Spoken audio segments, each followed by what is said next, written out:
So I'm just about to hop on a call for a pre-production meeting for a thing that we're shooting for Specsavers. It was a really massive week of pre-production this week. Next week we've got a job with Specsavers doing one of their opening videos, and we're doing a parody of The Wizard of Oz. Since we were filming with a lot of the senior leadership team, the scheduling was a bit complicated as the availabilities for each of the talent varied across the day, making shooting in the most efficient way in terms of location moves a little bit tricky.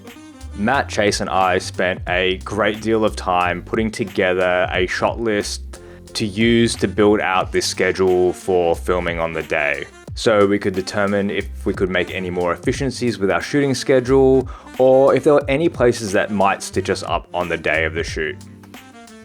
I'm going on a location scout to Specsavers headquarters tomorrow, and this is some of the equipment that I'll be taking along to the location scout. First is a notebook to make any notes of room measurements and things like that, as well as note down number of PowerPoints and any other things that I pick up along the way. An FX2 to potentially grab location stills, as well as shoot a potential exterior shot of the building if the weather's good. Some ND filters just in case it's bright out, which it probably will be because it's supposed to be pretty hot tomorrow, but we'll see how that goes. And a spare battery just in case. The last thing I'm bringing is this laser tape measure, which I picked up over the weekend to allow me to quickly measure the size of rooms so that I can build them in Satellite 3D and have some accurate previs to be able to send lighting diagrams to my lighting crew, as well as camera blocking plans for my second camera operator. So I'm looking forward to taking this stuff on the location scout tomorrow, and yeah, it should be fun. One other piece of gear that I would have brought on the location scout with me is a light meter. Unfortunately, my light meter battery was flat and I forgot to get a replacement. As I don't often get to go on location scouts for shoots, I'm still dialing in my location scouting process. But I typically take a lot of different photos of the locations that we'll be filming in, just from different angles. And now that I've got this laser tape measure, I measure out the rooms when I can so that I'm able to build these later in Satellite 3D. I'm always looking to improve my location scout process, so if you've got any hot tips, please leave them down in the comments below.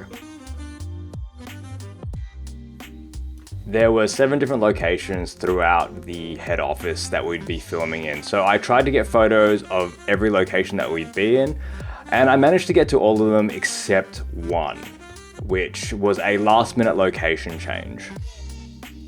On location scouts, I like to do a video walkthrough of the locations I'll be filming in, just for future reference, and so that I can provide this video to my camera and lighting team so that they have a bit of a lay of the land when they arrive at location.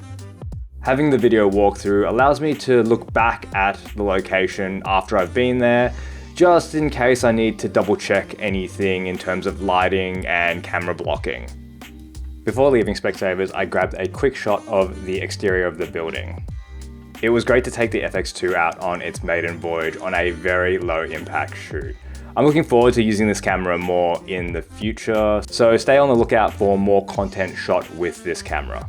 I spent the rest of the week in Satellite 3D, building out some pre-visualization for each of the scenes so that I had a better idea of where the camera and lighting needed to be placed before the day of the shoot.